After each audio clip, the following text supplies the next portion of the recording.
s'appelle le tuffetage. C'est une ancienne technique qui a commencé avec les gens qui ont fait les tapis en boucle de laine. Mais maintenant, on a les machines qui peuvent faire le même geste, mais beaucoup plus rapide.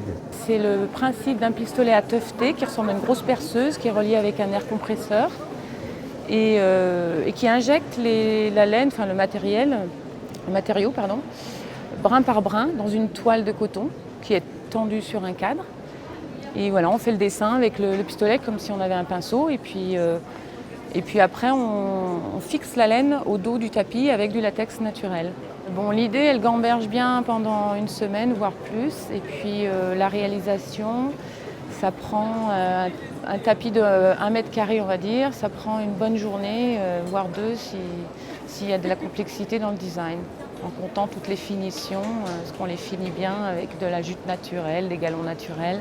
Et à la coupe aussi, voilà, le brossage à la fin. Principalement, je suis quand même très portée par l'écologie. Donc j'aime bien utiliser les matériaux venant de France, si possible. Donc on utilise pas mal de laine du Massif central.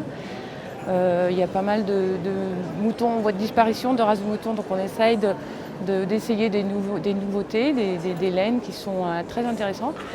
Et j'ai découvert aussi le lin et le chanvre. Donc ça, on en utilise beaucoup parce que par leur reflet et l'aspect soyeux, côté rustique et côté soyeux en même temps. Donc j'aime beaucoup la dualité.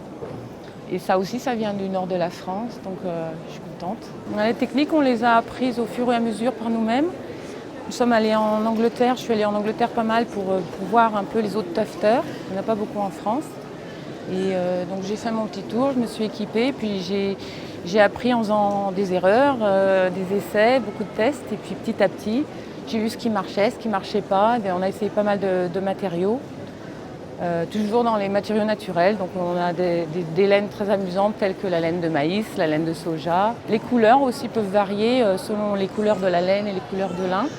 Donc on juxtapose aussi laine et lin et ça marche très bien ensemble. Ça fait des très jolis tapis.